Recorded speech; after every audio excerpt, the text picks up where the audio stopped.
Hello, friends. This might be the most important message you hear all day, and I don't say that lightly. For those of you who don't know me, hi, I'm Melissa Center. I am Jewish, I have family in Israel, and I live in New York City. This weekend, I was on the train going into Manhattan to visit my family who's in town for my niece's 10th birthday. My train car was filled with people, and there was an empty seat next to me. A woman came on the train and sat right next to me wearing a hijab. And given what is going on in the world, I had many thoughts and feelings and questions. I wondered where her family came from, and I wondered what she was thinking or feeling sitting next to me. I looked at the reflection of her phone and saw there was a text in Arabic. I looked at her in the reflection in the window across from me and wondered what was in her heart. I felt really compelled to speak to her, but didn't know what to say. And as our train was nearing the end, I turned to her and I asked, "Have you been affected by what's been going on?" And she looked at me in my eyes and she said, "Yes." "You?" And I said, "Me too." She said, "I have family in Palestine." I said, "I have family in Israel." And she said, "I'm so sorry." And I said, "Me too." I asked if her family was okay. She told me 2 of her cousins had died. "I'm sorry," I said. She asked if my family was okay. I said, "They're currently safe, physically okay." She looked at me and said, "This is not your fault." She said, "Your people are beautiful."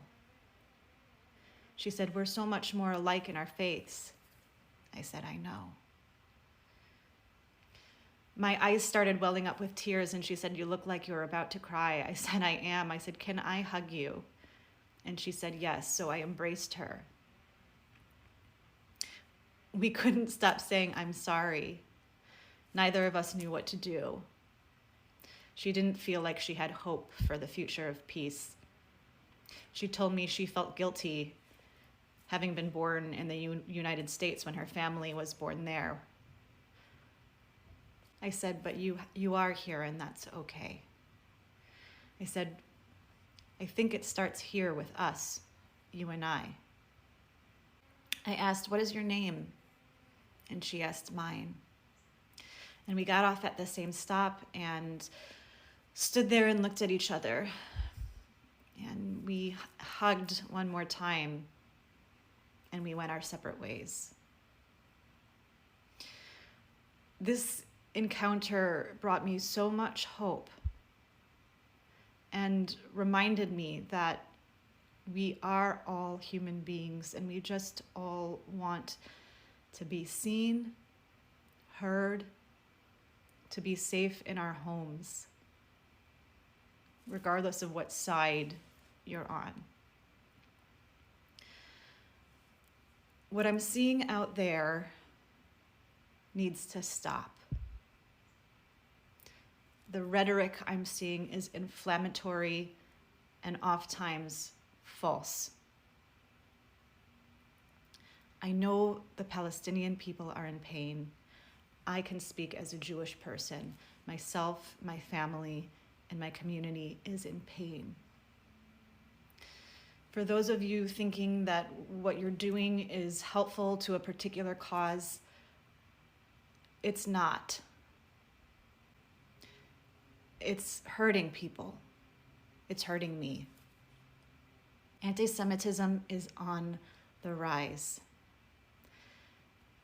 I ask you to please believe Jewish people when they call it out. It's not for you to decide. I understand that Islamophobia is also on the rise. Please be careful with your words and actions.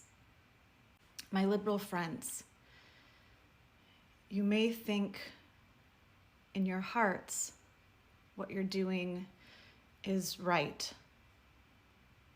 You may not be aware of the implicit anti-Semitism you carry in your words and your actions. Not too long ago, we were made aware of our implicit racism. We were blind to it, myself included. Know that many of you are also blind to the deeply embedded anti-Semitism that I am seeing in so many words, labels, and actions. Please stop, pause, and consider having a human-to-human conversation with a single person. It's okay to ask questions. It's okay to not know what to say. And I'll leave you with this. Consider the most radical form of resistance we could all ascribe to is stepping forward with an open heart. Thank you.